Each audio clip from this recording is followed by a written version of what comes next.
Hello guys, good morning guys. Araw na naman ng Sabado. Ano oras na? 6:30 guys. Kabababa ko lang guys, 6:30. Wala pa akong booking guys. Bibiyahe tayo ngayon guys. Araw ng Sabado. Tingnan natin kung magkano kitain natin ngayon sa Mubit. Kasi sa totoo lang talaga guys, maraming umaangal na Mubit na ngayon dahil matumal daw ang booking. Matumal, siguro di natin alam kung anong mga dahilan. Dahilan ba ito sa dami ng rider? Biro mo naman, araw-araw ang tanggapan ni Mubit sa rider. Ilang araw-araw, ilan ang tinatanggap na rider yan.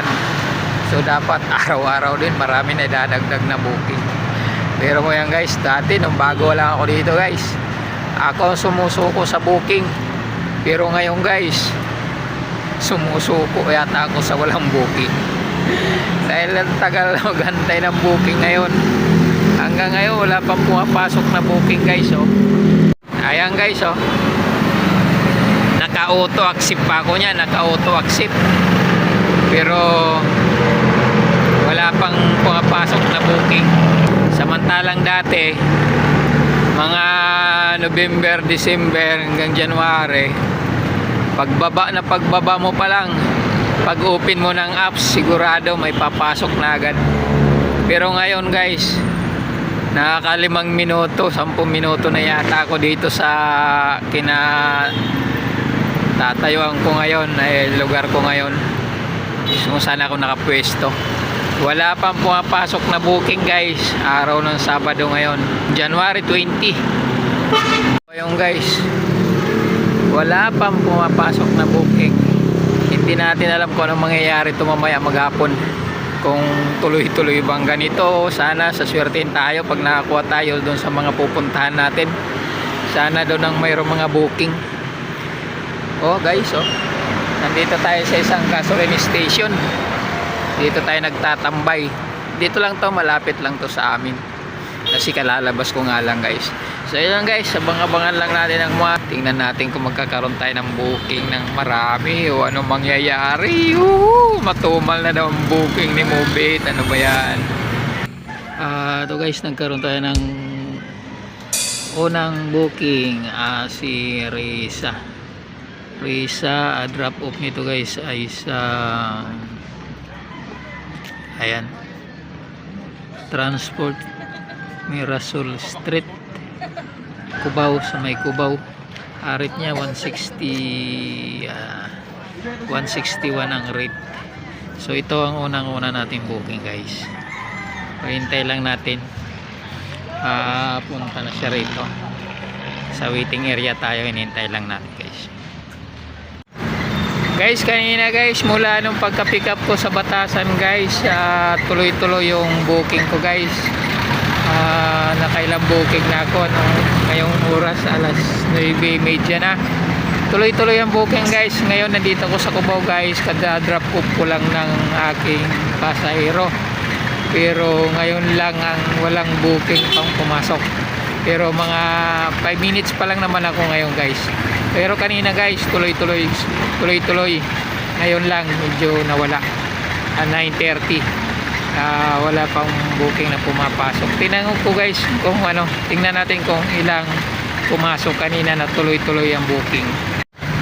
Ayan guys, tingnan natin.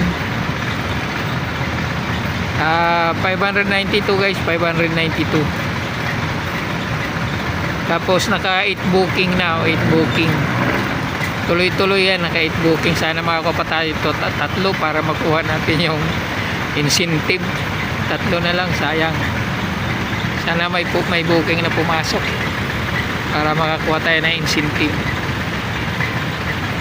Dito tayo ngayon guys sa Fairview Mall. So Fairview Mall to, galing tayong Cubao, kadra-drop off lang natin ang pasahero dito. So ngayon waiting na naman tayo ng kasunod na pasahero. Wala pang pumapasok na booking. Mga 2-3 minutes pa lang tayo dito. So ayan guys, sa Fairview Mall tayo sa may Handyman. Fairview Mall. Ayan. Naka-auto accept pa rin tayo, naka-auto accept, wala pa rin booking guys. natin maghapon kung magkano kitain natin ngayon. Andito tayo ngayon sa Ortigas. Medyo makulimlim. Parang ayoko pa yun yung aking COVID. Baka biglang umulan. Ayun, naambon na. Abutan tayo mo, no? Kakakain ko lang dito sa likod ko yung kainan, no? Bulaluhan. Bulalo kinain ko. Kumita yata ako kaya bulalo.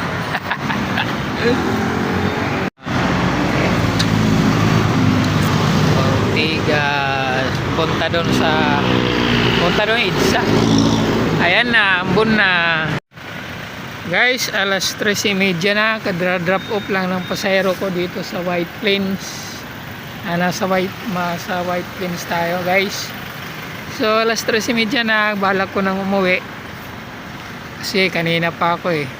So itong oras na to, tingnan natin guys kung magkano kinita ko na. Ayan, tingnan natin. Naka 1673 na tayo guys, pero may oras pa, 3:30. Makakuha pa tayo ng booking papunta sa amin kahit mga 200 siguro, 2 booking, swertein tayo, madadagdagan pa yan. 1673 ay nasa White Plains tayo ngayon. Ano ko to sa lugar ko. Ito, mayroong nga pumasok na booking, Pasig 71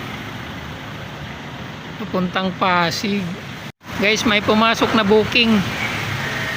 Ayan, no, Jenny. Papunta to ng Pasig.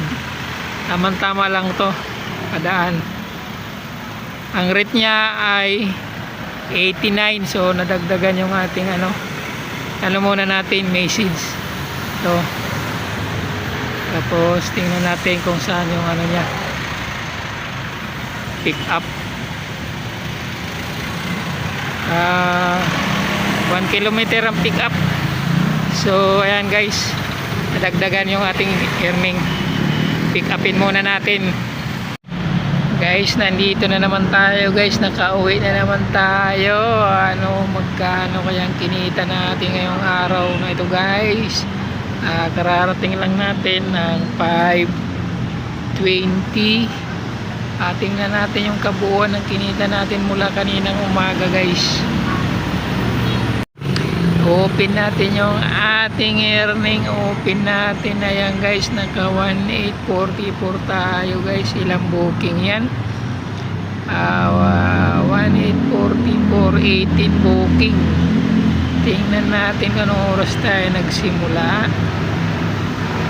Nagsimula tayo ng 6:29, 6:30. Nagtapos tayo ng booking guys ng 3:54. Ayan, 3:54 tayo nagtapos. 3:59 tayo pala nagtapos ng booking. 18 booking complete natin guys. 18 booking. Nagtapos tayo ng, sabihin na lang natin, alas 4. Nagsimula tayo alas 6:30 hanggang alas 4. So yun ang ating kinita guys. Naka 1.8 tayo. Naka 1.8. Naka 1.8. Ayan, January 20. January 20 yan guys. January 20. So ayan, kinita natin 1.844. So hindi na yan masama guys. So yan yung kinita natin guys, 1.844 sa buong maghapon. So kinita natin guys 1.844. So ang babawasin lang doon guys, gasolina, tulad ng sinasabi ko, hindi kasama ang tip dyan. Yung actual lang na kinikita natin yan, labas na yung kay Mobit dyan, porsyento. So yun na talaga yung rate natin guys. Yan ang pinapakita natin guys, walang labis, walang kulang guys. Kung bago ka lang sa ating YouTube channel guys, huwag mong kalimutan mag-subscribe. Click mo na rin ang bell icon para updated ka sa ating mga bagong upload na video. Kasama ka sa biyahe ng Move It. Itong Move It ngayon guys, ito ang patok na ngayon. Sa ngayon, malakas ang Move It sa biyahe, booking. Depende lang sa lugar na napupuntahan ng rider. Kung minsan nasasabi natin matumal, depende po sa drop off at napupuntahan ng rider. So may mga lugar na madalang talaga, may mga lugar naman na malakas ang booking. So yun lang guys, magandang araw na naman sa inyong lahat, sa ating lahat. Good luck.